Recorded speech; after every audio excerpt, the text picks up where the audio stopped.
Hi folks, welcome to the Prepared Homestead. This is Travis. Thank you all for stopping by for a little visit. If you wouldn't mind, before we get started, clicking the subscribe button below.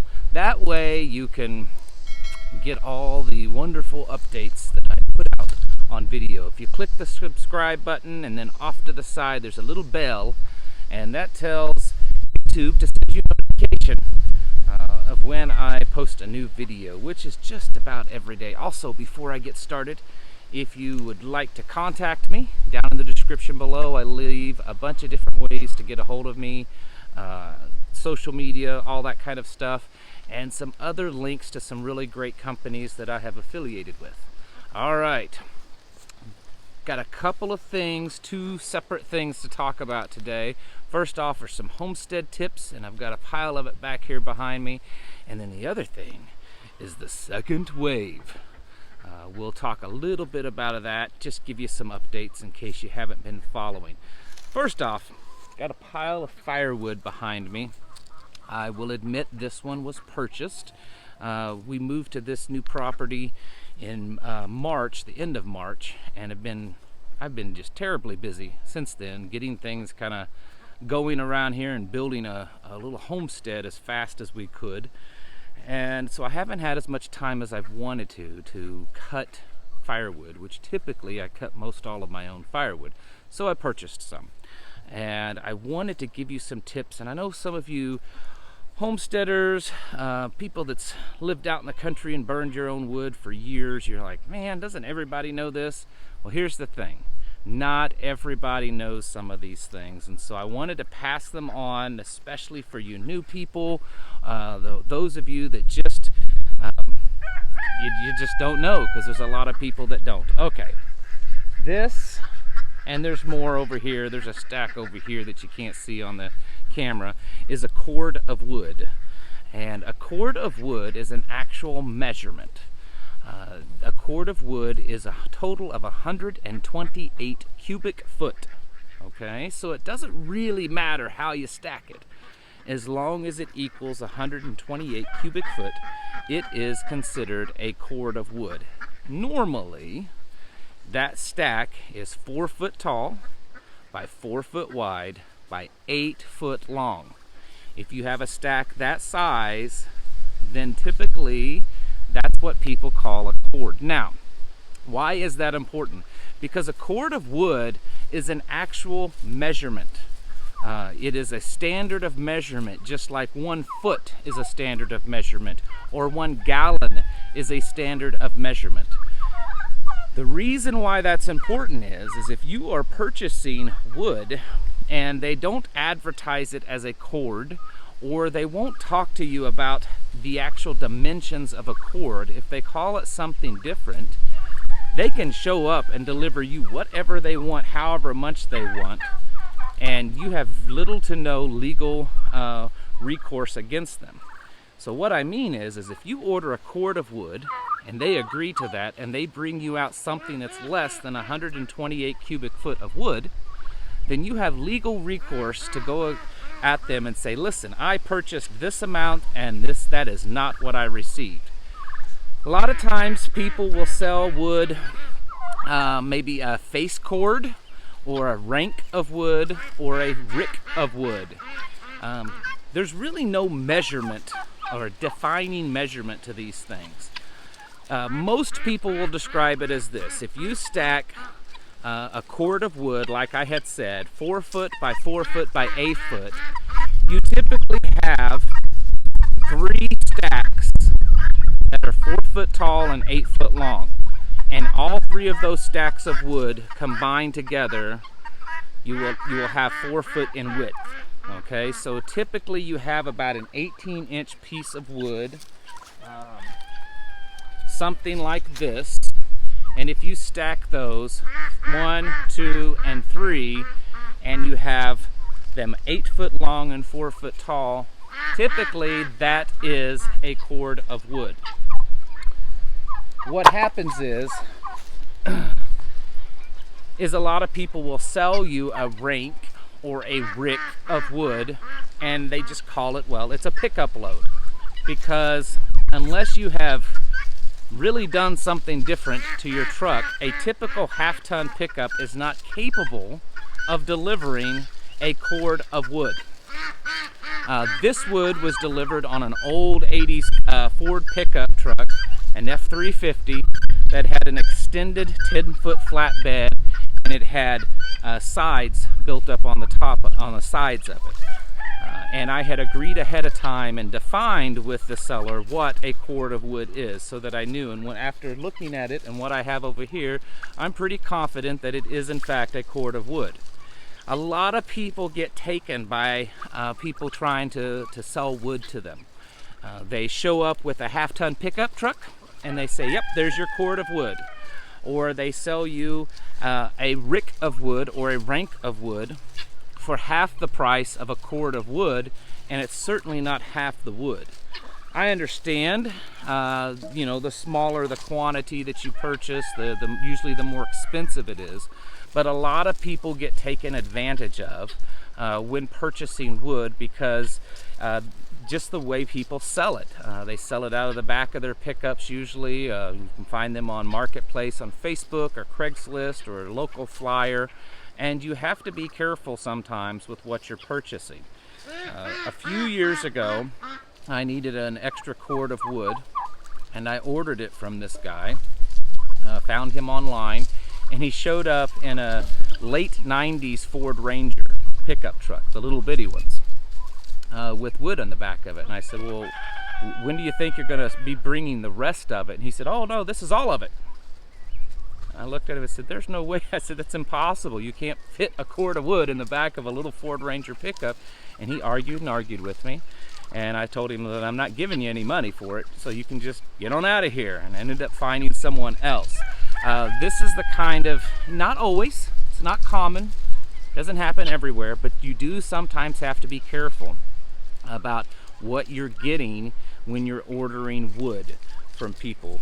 Try to find someone that's been in business for a long time. Out here in the country, there are many people that this is their side business, and some of them it's a full-time business for them of selling firewood. And if you find someone that's been in business for a while and that has a good reputation, usually you're going to get what you have ordered. And that's really the best way. So be cautious of that. Someone selling, like I said, a rick or a rank or a face cord is not a cord of wood. So don't pay a cord of wood price for any of those items. Now, a lot of times it comes split like this. They would have stacked it for me, but I didn't want to pay the extra cost. I could stack my own wood. They just dumped it off here, so I've got to do that. It is split. This is seasoned because we have an indoor wood stove. The seasoned means that it's dried out. When you cut a tree down, it's green, it's full of water and sap, and if you try to burn that, it's going to be really difficult to burn that inside a typical wood stove because there's so much moisture content in it. Usually you only burn that in an outdoor wood furnace where it's a lot bigger and you're capable of getting the fire much hotter so that it kind of burns off that moisture content. Usually if you have an indoor wood stove, you want to get seasoned wood that's at least a year old, depending on the location you're at and the type of wood. 12 to 18 months is usually a standard for seasoning or drying out the wood. Now if you go to cut your own wood, and I've got an audience over here, I'm sure you can hear. If you cut your own wood, which is much cheaper to do, I mean it's cheaper to burn this typically, at least in my area. Even if you purchased all your own firewood, it's cheaper here to burn this than it is to use propane for your heat. But if you've cut your own wood, a little tip, I usually go through and I look for standing dead trees to cut because they're already dead. They need to be culled out of your woods anyways. And a good tip for that is to go through during the summertime and mark those trees, maybe with something like a yellow plastic tape, like a caution tape or something to wrap around it, and then come back in the winter time and cut those trees, because in the winter time the leaves are going to be falling off of most every tree, and it's going to be hard to figure out, a little bit harder to figure out which ones are standing dead. But in the summertime, if it's like an oak tree or a hickory tree and it doesn't have any leaves, it's pretty good chances it's dead.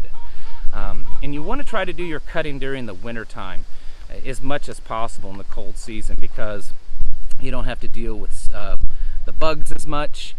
You don't have to deal with the snakes as much, and it's just cooler because no matter how cold it is, usually if you're out there cutting trees down, you're going to break out into sweat. So it's much more comfortable to do it in the winter time. So cut your wood in the winter time for next year's wood that you're going to burn is a pretty good way of doing it. So those are some tips for burning your own wood, purchasing it, and cutting it down.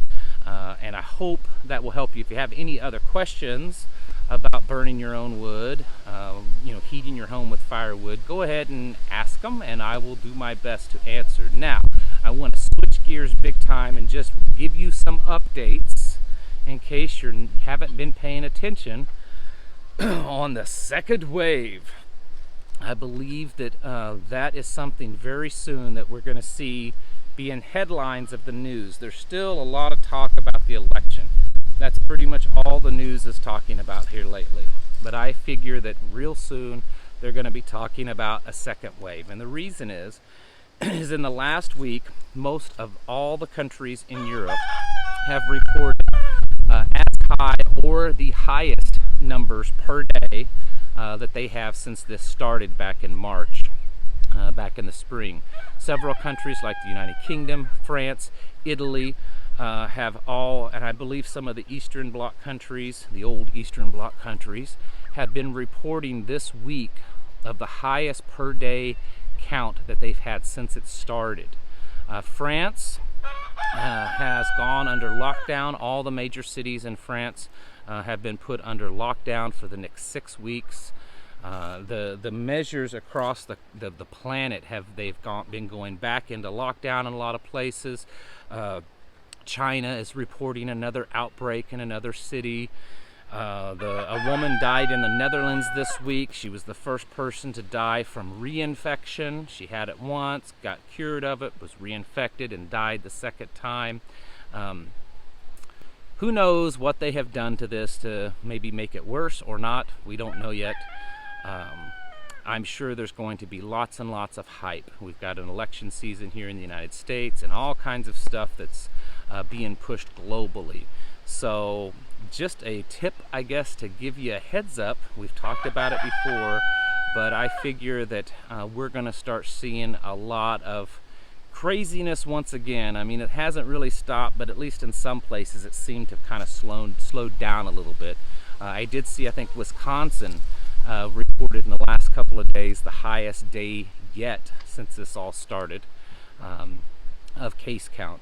So if you aren't ready, you need to get ready.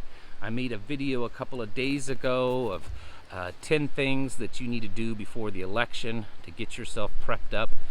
If you have done nothing or you've done very little, you should watch that video to give you some ideas of things that you need to be doing to get yourselves ready, because I'd say over the next 100 days it's going to start kind of getting crazy again, and things may be kind of tough. I've seen online a lot of people are starting to report stores in their areas, the supplies have dipped down again, and it's starting to look like it did back in the spring when this first wave hit.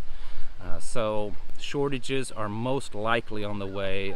It's been reported for the last couple of weeks in several news agencies.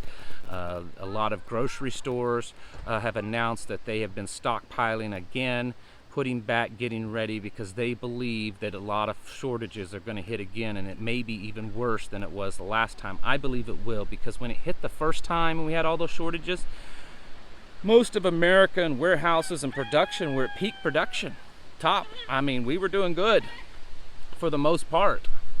Well, that hit, and we have not in any way recovered fully at all. No industry has recovered from the lockdowns and the panic buying and all that kind of stuff. So a second wave hits, more buying and more stockpiling and panic buying and everything hits, and the system itself is not in any way, shape, or form recovered from the first. So it is, to me, inevitably, it's just going to be worse.